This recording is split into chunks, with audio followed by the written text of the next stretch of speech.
Hey y'all, so let's chat. As you can see from the title, today's chat is gonna be a very interesting one. Um, I feel like when we wanted to grow up and be adults, we ain't really talk about this part. I think one thing I realized over the last few days is I'm not the only person that's ever gotten fired. And I think people who I've told already who share, their experiences with rejection and not really fitting the mold of a job. And yeah, so I wanted to do this because I feel like on social media, people, they are very quick to highlight their highs, right? But we don't really talk about the lows. We don't really get vulnerable. So that's what I'm allowing myself to do today. I'm extremely anxious, and I usually don't get anxious anymore when I film, but this is something that is very real for me right now. So I needed to take a few days to process my feelings, get all my crying out. I probably still got a little tears left, but we've been good for the last few days.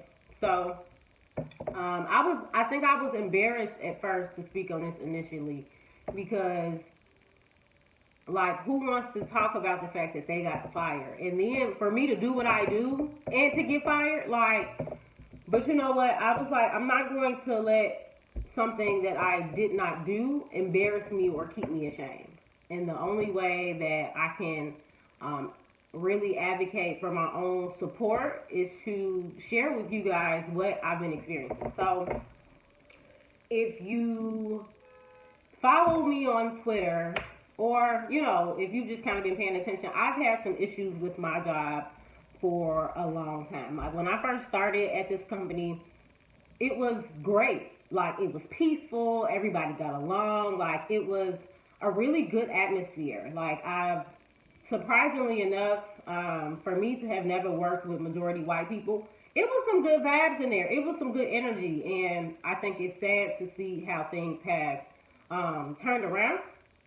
So just in case y'all notice me looking to the left, I have my laptop here, so I make sure I don't miss any parts of what I want to talk about. And I have to take some water because, like I said, I'm a little anxious. Okay, so let me provide context of why I was fired and the situation behind my job. So I've worked for this company since May 2018. This company provides mental health services to predominantly adult women who deal with eating disorders, mental health issues, substance abuse, trauma, and we specialize in a disorder called I'm blanking. Borderline personality disorder. So for anybody who is unfamiliar with that, pretty much the characteristics that are a part of the symptomology of borderline personality disorder are pretty much like they have a lot of interpersonal issues. Like they have a tough time setting boundaries and respecting the boundaries of others. They take everything personally. They internalize everything. They can be very manipulative. They just have trouble maintaining and keeping like relationships with people.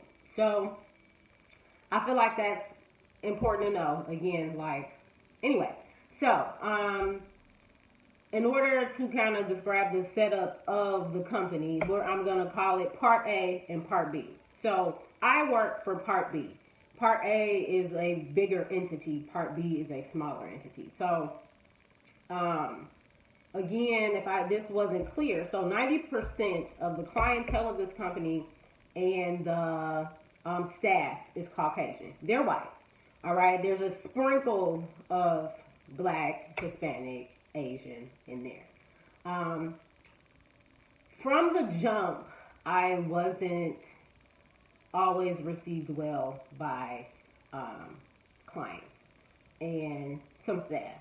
I had, some pushback just because it seemed like there was just always a problem with me either setting boundaries or enforcing structure of the program. Never in a negative way, but that was just a part of my role. So fast forward, last spring, the company got a lot of bad press and backlash because there was a male therapist in the Part A, again, I work in Part B, who was charged with sexually assaulting and abusing clients. And so you can imagine, the company is a pretty big company, well known in the mental health field, and you can imagine the backlash that they received due to this. Like, they got 6 lawsuits against them. The main argument was that they didn't take the allegations as seriously as they should have. And they allowed this man to continue to work while these allegations were being made. So that's important to know for later. Because the company got a whole lot of backlash, job security was shot. Like, people started getting scared because they were making us take time off. The numbers, so pretty much the way big companies in mental health work, if you're a treatment center, is your bread and butter is your clientele. You get no clients, you make no money, So because enrollment dropped, our numbers shrunk, and everybody started to kind of panic. The company didn't do what they needed to do to assure and inform staff what was going on. So people started leaving. I want to say, so Part B of the company, we had probably a solid 25 employees. By the time I was fired on Friday, we had 7 employees. Now they have 6. So we're talking maybe 2 clinicians, 2 therapists, like a nurse, a dietitian, another nurse, right?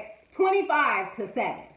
So, and they've also gone through 6 CEOs in a year. Now, if you know anything about business, it is a red flag if you're flying through CEOs like that.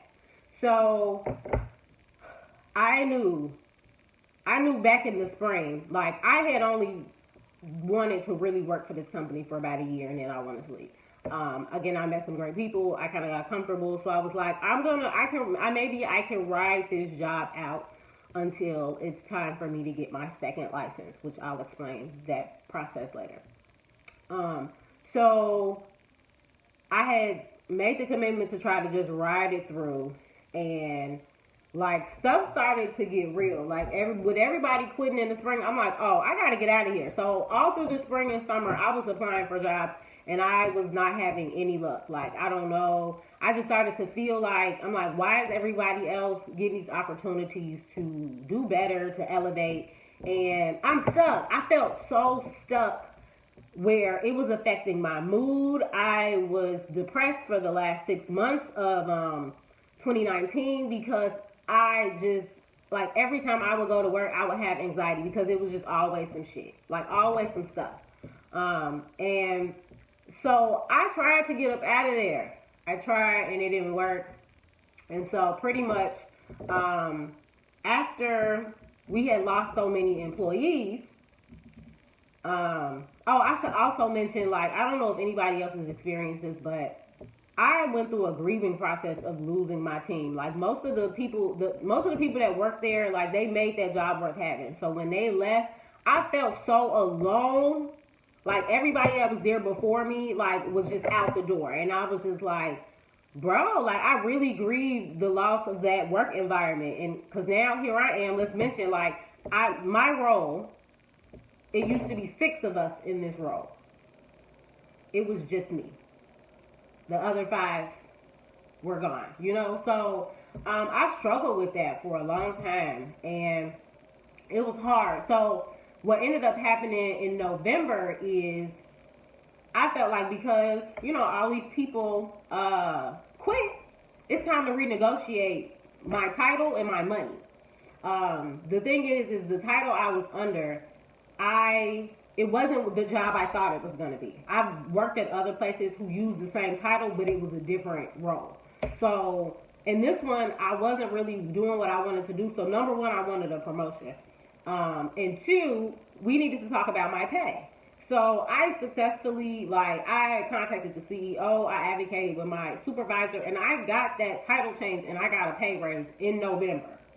And this was pushed through and supported by my supervisor and the CEO at the time. Luckily, before that CEO left, she got that done because I was fighting with them for months. So I was like, okay, and I was in line for another promotion. So I'm like, okay, I'm going to take my second licensure exam in the next few months. We can ride this out till May 2020. So I'll stop here and I'll explain how being a therapist in the state of Illinois, or pretty much any state works. So you go to school, you get your credits, you take you graduate, you take your licensure exam. This is a first level licensure. So this pretty much means I can do therapy, but I have to be doing therapy under somebody who has a second license level, which is a clinical license. So pretty much the people with the second level license, they can work independently, meaning they can build insurance companies on their own. So they don't have to work for anybody else. This pretty much is how people have private practices and things like that.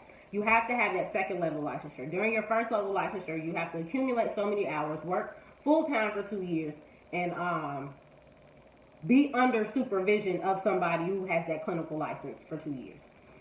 So I finished all of my criteria for to apply to get my second license back in December. So I'm in the process of waiting on them to send me a testing date, and then I will take the test and pass, because I'm not taking it again. I will pass. And pretty much that second level license opens up all the doors. It means more money. It means being able to work independently. It means being able to start on a private practice if you want to. That's the top tier. So back to the story. So another huge part of this situation, as I mentioned, I work with all white people. I work with white clients. In addition to providing therapy, a part of my role within this company was to help provide structure, direction, and enforce program rules. So I kind of had a dual role where I did a lot of group and milieu management with the clients, and I also provided individual therapy and fulfilled the expectations of somebody who's in the therapist role. Now, I've experienced a lot of microaggressive behavior during my time with this company. At first, how some stuff happen and you just be like, am I tweaking? And then somebody else confirms and they like, no, you right. My white coworkers started confirming that the prejudice and the microaggressive behavior I was experiencing was very real.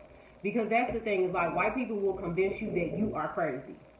That you are really out, they will gaslight the hell out of you for you to believe that you are out of pocket, because your demeanor or who you are as a person is different from who they are. So there was a nurse who was very she had an issue with me from jump. Would have beef because, you come in and you don't speak. I got a lot of that. But Mom wasn't speaking to me. It was only certain people. One, I forgave her because I feel like she learned from her mistakes. But at the time, it was her and another one of my coworkers who just had problems with me for no reason. And it was just always over petty stuff. And then not only was I experiencing this from staff, I was experiencing this from clients. To give you an example, one time I got complained on in a group that they were having. The lady called me Dominique. I have one of the whitest names ever, Brittany. Nobody in my office has the name Dominique. But that, I guarantee you, that was the most ghetto name she could think of to call a black girl, a young black girl. So it was just little stuff like that where it's if you're not really paying attention, you miss the fact that people are trying you based on your race. And even other clients started to notice. I had a sweet white client who was like, that's some racial shit. Okay, thank you for just confirming what I was already thinking. So, being in my position, having a young black professional telling grown white women what they can and cannot do, it didn't go over well. Like, if I see you doing something wrong, I have to say something about it. Like, or again, like, it be petty stuff. Clients mad at me because they give me a key. They turn in their house keys every morning. They give me a key. You can say thank you. Damn. So it's like, I couldn't just go to work and be black. I couldn't just go to work and do my job. Like, it was just never enough. Because I wasn't like this fake, hey, everybody, how y'all doing? That wasn't me, and that wasn't okay. But I was never rude or disrespectful to people. But I'm not going to lie. Like, I would have these instances where I could clearly tell, like, racial stuff was being motivated by, the treatment I was receiving was being motivated by prejudice or racial stereotypes.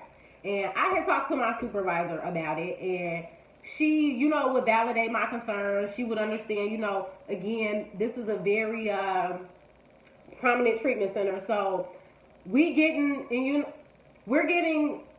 some clients who come in very entitled.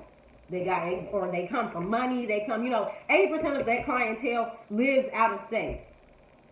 So they don't know what it's like to be told by a young girl from the south side of Chicago that speaks in African American vernacular English.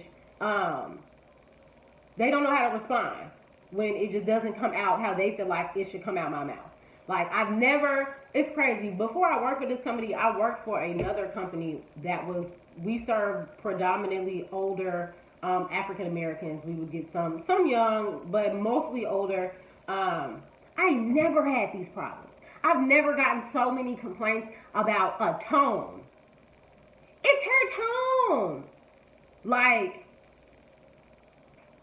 I'm not allowed to be direct or to be assertive. And again, it's not like because I'm somebody who I can't stand people who are very, like, rude and they hide it under the guise of, like, I'm just blunt, I'm just honest. Like, no, it's like, and I'll use this as an example. So there was another white counselor in my role who had a similar style. Like, when we talk about style, I mean, like, personality and therapeutic style. My therapeutic style is to be very authentic, to be compassionate and empathetic, but also to model assertiveness for my clients so that they start to model assertiveness in their own lives.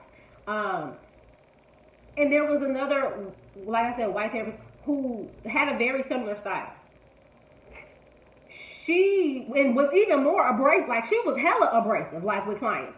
And we could say the same thing and they would receive it better from her than they would with me. Like, it got to a certain point where I would have my coworkers, like, if we needed to make an announcement or somebody needed to say something, I would tell them to do it. Because again, it's like, things just weren't being received well by me from certain clients, and it was always like some pushback. So, back to this nurse. This nurse had a habit of trying to make me out to be an angry black woman. Like, she was just very, she would just always try to take a situation, with me or between me and the client and make it much bigger than what it actually was. And again, this is where that gaslight come in, because she'll sit there and try to convince you that we saw two different things, and you want me to believe your version. Why? Because it fits a narrative that you want to try to create about me. So, it's like she would confuse me being direct with clients or assertive with clients or setting boundaries with clients as being aggressive. And so, often, she's a bitch. Like, I couldn't just go to work and do my job. I had to, like, and for a while, this is why I wanted a promotion out of this position, because if I was just doing in a strictly therapist role, I wouldn't have to be in a position where I'm engaging with them so much and I'm having to say things to them, or, it just would cut down on a lot of that. And I told my boss that, like, I want out of this position because it doesn't allow clients to receive me well. But what's crazy is, like, again, these type of clients, they would form these judgments about you, and then they get you in group, and You know, because that's the borderline. Like, they go from loving you, and then they hate you, and then they love you again. So a lot of these clients would get attitudes with me, snap off on me, and then later come and apologize. And then later say, you're so confident, and, you know, I was projecting my stuff onto you. And, you know, they would own that. And I used to appreciate those moments of growth and learning because, again, it verifies that I'm not doing anything wrong. Just because you find me intimidating does not mean that, like, you're intimidated. I'm not intimidated. You know? So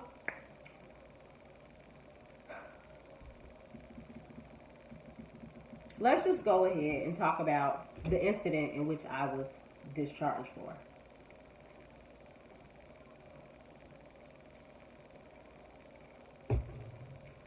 So, 2 Fridays ago, I'm sitting in my office, and I hear a loud noise. I'm doing paperwork. And I get up to go see what it is, and one of the clients is in our yoga room throwing the yoga ball of, like, y'all seen one of them big bouncy balls that people, pregnant women sit on and stuff, throwing the exercise yoga ball at the wall. And so that's not the first time a client has done that, and I know it generates a lot of noise, so that's where all this noise is coming from. So I go open the door and I say, hey, what you doing? And so she tried to pretty much explain that, like, I guess she was getting out aggression. She was trying to emotionally regulate and cope. And I'm like, I get it. That's great. And when you throw the ball at the wall, it makes a lot of noise. Like, these walls are thin. I can't let you keep throwing the ball at the wall. So I close the door, I leave, I go back to my office. I hear her come out the room, and she's kind of making, like, passive-aggressive comments in the hallway milieu where they have couches and a TV and stuff, which is right across from my office. So I hear her, and, you know, me and this client have rapport, so she's like, you know, staff, they never let us do anything, and I can't even cope or use my coping skills. So I step into the doorway of my office, and I'm like, hey, I'm not saying that you can't cope. I'm saying that, like, you got to remember this is a professional building, and there are people in sessions in group. I have a pool noodle if you would like to use that and hit that, but I can't have you throwing that ball at the wall. At the end of this exchange where I'm telling her that she can't throw the ball at the wall, here's a pool noodle, the nurse who has an issue with me is walking through the hallway to go outside to have a smoke. So she catches the end of this interaction. Not the part where I went into the room and spoke with her, none of that. So after I finish the exchange with the client, now keep in mind, I'm standing in the doorway of my office. The client is at the far end of the hallway. We're, let's say, like 30, 40 feet. So she comes up, the nurse stops in her tracks and comes up to me in my office and says, maybe you can say that less aggressive. And I was taken aback because that was a moment, you know, I've had moments where I was like, oh, maybe you did a little much. That was a moment where I felt like I was very respectfully clear. So where she got aggressive, I was just like, okay. And a part of the story, so for a while, this nurse was off in part A doing some other work, which gave me a nice break because we needed to be apart. Like, we had kind of got on good, better terms, but it was so much more peaceful when she left. But then they didn't want her out there, so they made her come back. So there was another staff member in the office that kind of heard the whole thing. So afterwards, I turned to her and I asked her, you know, I want you to be honest with me. Do you think that was aggressive? Like, is that the word you would use? And she said, no, I thought you were just being direct. I said, okay, thank you. There was another client in the hall, in the milieu, sitting on the couch when I was having it. I pulled her, I said, I want you to be 100% honest with me. Did you think that I was out of line with such and such? Did you think that was, you know, I was being aggressive? No, not at all. All right. Okay, cool. Great. So I immediately tried to go find my supervisor to talk to her about the fact that nurse confronted me and called me aggressive. And of course, the nurse, her and my boss and the other assistant supervisor or whatever, they're all kind of chummy buddy. Like, but on some fake stuff because they be having moments where they don't like each other.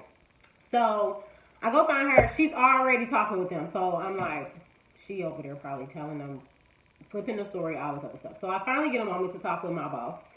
And, I explained the situation to her, and I explained the fact that I was offended that she chose to use the word aggressive, because there is a negative connotation associated with black women who are assertive being called aggressive.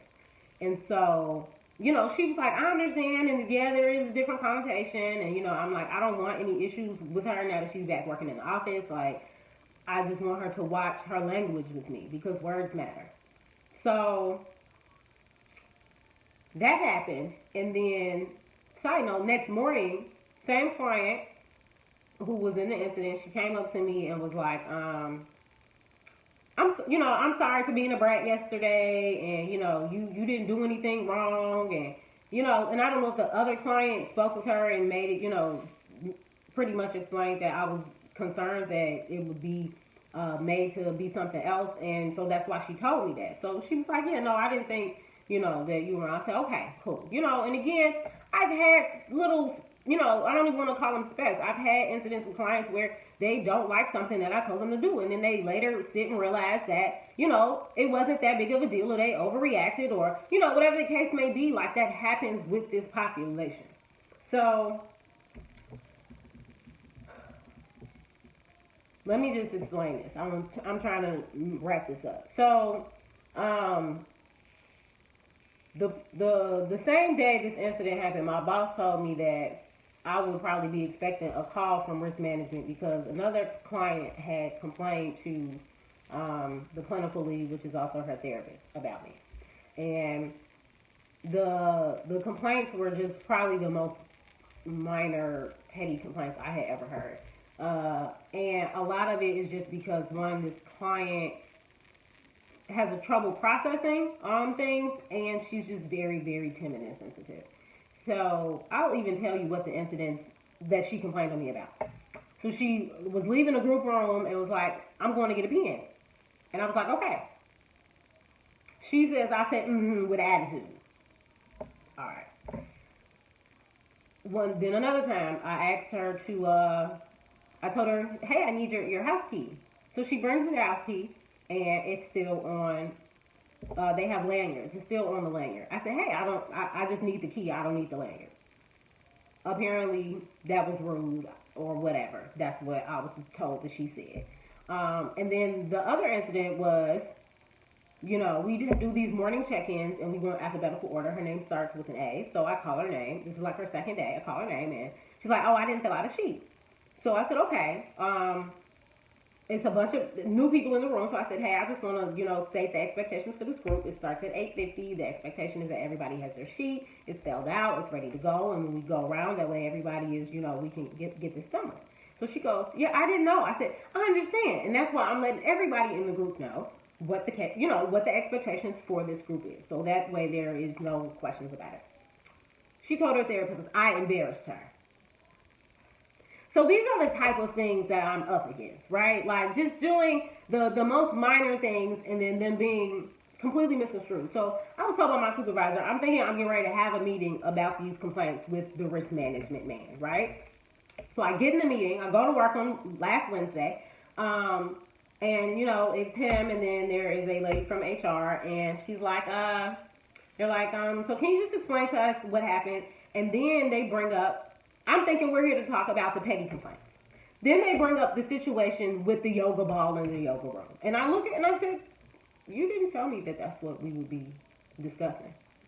Well, so I know they, meaning the nurse or my supervisor, they reported that. The client didn't report that. They reported that, right? So,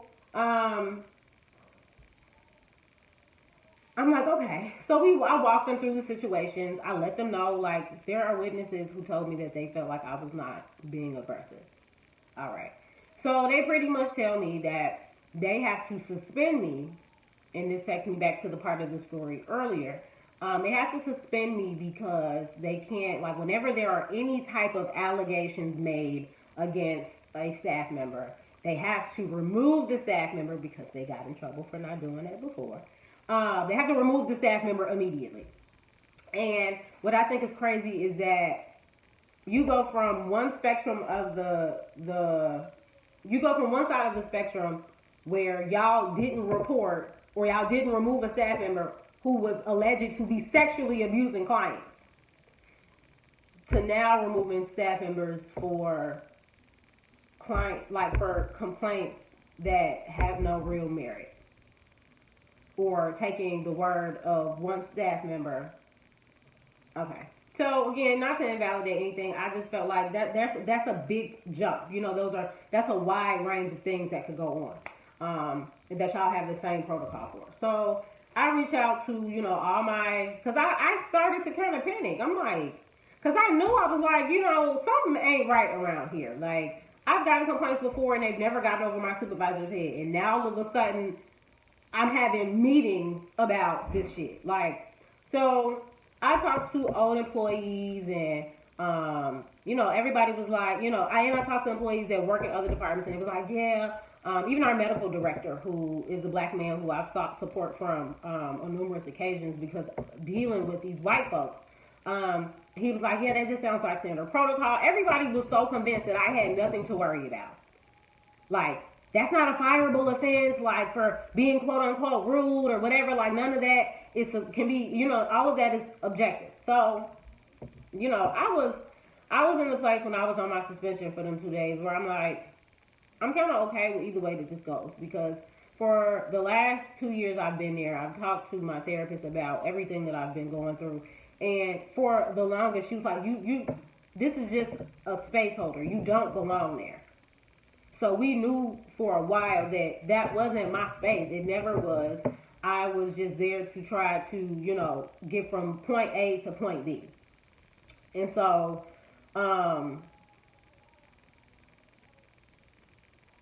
what else was I? Oh, so I forgot to mention that in the meeting, I mentioned the fact that the one staff who reported this and is claims to be the witness, has exhibited prejudice and microaggressive behavior towards me. So the HR lady is like, okay, well, we don't want you to just say that and think we're not going to follow up, so please make a report of all of this. So I sit down and I get to, because there was another time in which I went and spoke to, at the time, it was a black nurse that was my homegirl. She was working there, and I went to go talk with her about something, and that lady accused me of walking in the room yelling and flailing my arms. I said, are you slow? And I was holding like a lockbox. I said, how the hell can I flail my arms with a 5-pound lockbox in my hand? And I wasn't yelling. Like, I'm yelling now. But I was just baffled that, like, you can't be coming in rooms, flailing your arms and yelling. It's like when I do stuff, she sees it with like these transformative goggles that just make it so dramatic. It's crazy. So they called me Thursday, tell me, come back for this meeting to tell me what the results of their investigation were. So, due to these false allegations, I was fired. And not only was I fired, what the company, or what I was accused of, I want to make sure I read it correctly. So they're citing that I violated a zero tolerance policy for verbal abuse. Verbal abuse, y'all. I'm a therapist. Like, verbal abuse? Verbal abuse of a client due to yelling at a client in a way that was intimidating, belittling, and invalidated the client's feelings. I missed a part of the story. So one of the things my supervisor said to me when I was talking to her about the incident was the fact that the nurse, when she told her the story, the nurse told her, she said I was being loud. She used the word aggressive with me. How do you go from aggressive to loud to yelling? Yelling, that's what was quoted in the letter that the disciplinary notice that they gave me. And if you know me, you've been following me on my platforms, any of my social media platforms, you've seen anything that I did. I've spent my time and my livelihood, a big part of my livelihood is helping and educating people on mental health and emotional wellness. I would never verbally abuse a client. So the fact that they claim they investigated, they claim they interviewed people, and what I was told at the time of the incident and what people being interviewed were told later, the fact that it's such a disparity is beyond me. Like, I don't even know how that happens. I've been in therapy for 5 years because I know the power of this transformative work. Like, I can't fathom the fact that that's what they chose to discharge me on. I've done my due diligence since entering this field to make sure that I help clients heal. Never harm or to do more. Like, I'm so offended. Like, firing me, cool. I'm okay with that. But to say that I verbally abused a client, man, like, what's crazy is I've never been written up. I've never been given any prior disciplinary notice or action prior to this suspension and this termination. And I've never been discharged from a job. Like, if you've known me for a long time, I've always been a do-gooder.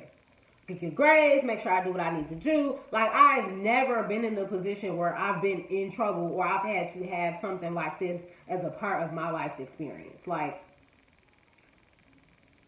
my true belief is that the company is scared.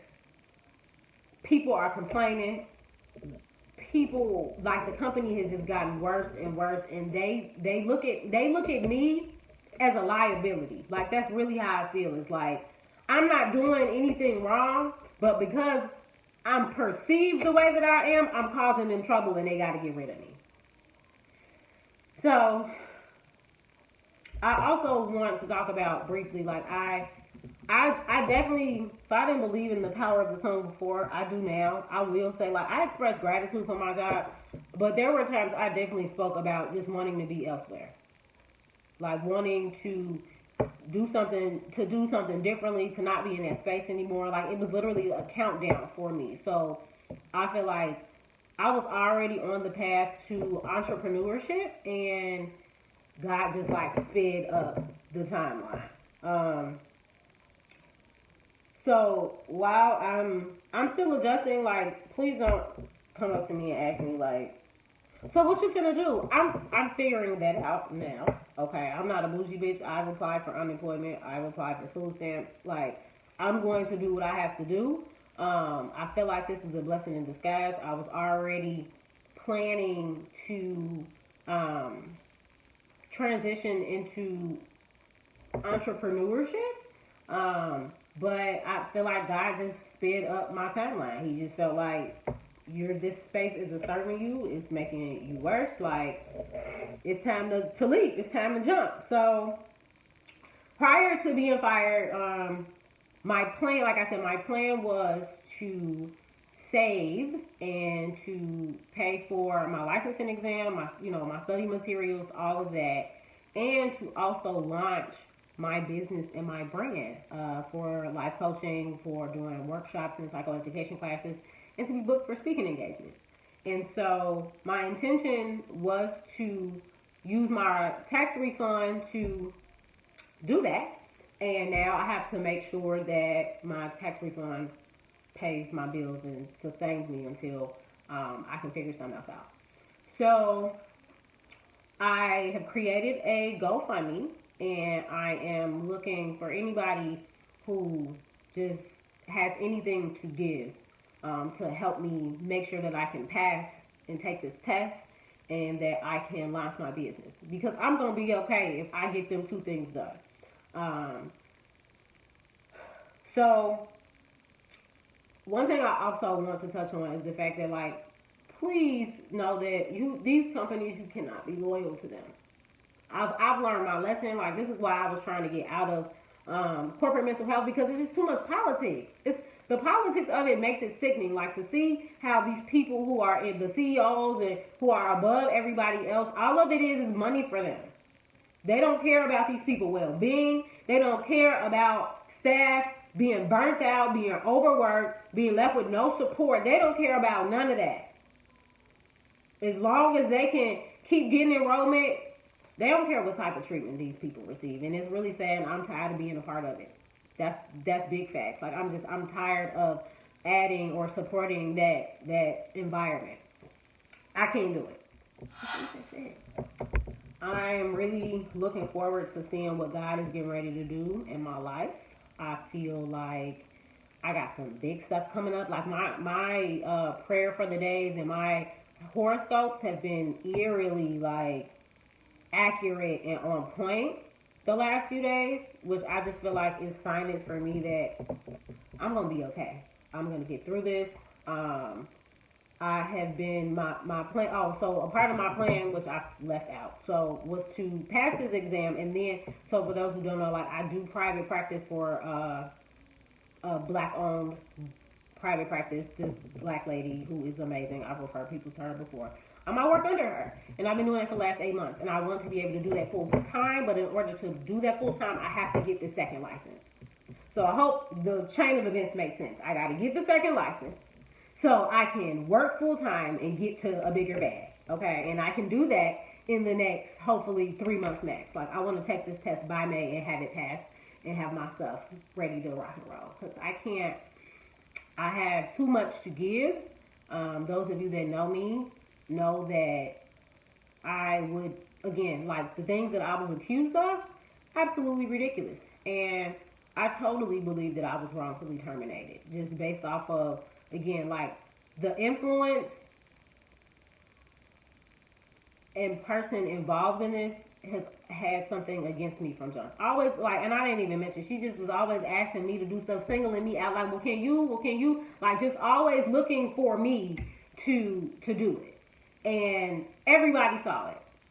Like, I luckily still have support from a lot of my old coworkers who know what I've experienced, who told me, like, you don't deserve this, you don't need to be in this place, they don't deserve you, like, you know, so that's been amazing to have. And like I said, I'm talking about it because I don't want it, if I don't talk about it, that means I'm giving it power over me. That means I'm allowing it to dictate who I am, and I'm not for that. Like, it's not going to stop any of my bags. Like, somebody told me the other day, like, to think about life or situations, like, if it won't matter in 5 years, don't stress over it. In 5 years, I'm going to be laughing. Okay? Because I knew that I was an asset where I was at. I knew that I was needed, and baby, they're going to be in a shit hole without me. Trust and believe. But I'm trying to get to a place where I'm constantly in a space where who I am authentically is enough, where I'm celebrated, where I'm appreciated, where people come to me based off of who I am. Like, that's the beauty in private practice. It's like people want what you exude, and they feel like you can help them, and they seek you out. Versus me being in places where people mandated to be there, where they expected to be there, people making them be there. No. I'm ready to help people that want to be helped, and be able to invest my energy into that. I'm trying to create something that will sustain me, something that nobody can ever take from me. And that's not to say that I would never work, for a company again, but that will never be like my primary.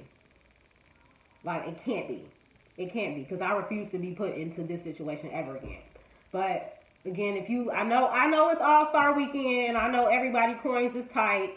So look out for me after y'all done and y'all get paid again. Okay. The GoFundMe will be up, and again, it's primarily to help me just fund my testing stuff, which is almost a whopping, $900,000, and to be able to still do my business launch and my branding and my website and my LLC, and be able to do all of that I was planning to do before the 2nd. And if you see me out for All-Star Weekend, just know my tickets were bought in advance. Because it should be real tight around here. Like, I feel like this is going to humble me in the best way possible. Like, to really know that when I level up, I don't have to do the most, because I've had less. And it's scary. This shit is scary. But I feel good, y'all. Like I said, I cried real hard Friday. But I feel like, look, as long as nothing happens to me medically, I'm going to be okay through this, okay? Nothing's going to happen to me. My bills are covered. My house is covered. I've had people pray over me, pray with me. Again, if you can't donate, pray for your girl. Just, help me get to a place where people know this channel. People, can learn my story. And my story just got a whole lot more spicy. I said, look, because Thursday I was like, if they fire me, it's going to be fucked up. But I got some content. And this is just going to be one more thing I'm going to be able to speak about overcoming and be able to talk to others about how to overcome it as well. And how not to let it get me down. But yeah, so if you see me out, buy me a drink. Okay? Because I ain't gonna have no money. Don't invite me. After All-Star Weekend, I'm not coming out. Because I just won't be that person. And if you ain't trying to help pay a bill or something, don't be in my DMs because I'm not in a position to date. Just like I tell y'all, don't date when y'all don't have y'all shit together. I'm not dating right now. Unless it's a billionaire who's getting ready to set me up. Period. Okay? So, thank y'all for the support that I already know I'm going to receive after this. Any encouraging words, like, please don't hesitate to give them to me. And, yeah, I'll keep y'all updated, okay? So, enjoy the rest of your day.